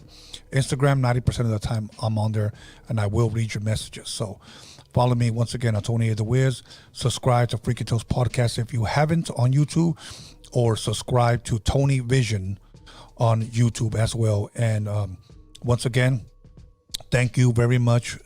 Thank everyone for those stories. Thank you for taking the time. Thank you for being here with us. Thank you for being faithful followers. We'll see you guys soon. I will be bringing back Afro. Many of you guys seen him here already. And this time we'll be discussing more movies, more horror movies. So thank you. Have a blessed night and expect the unexpected. And we are out of here.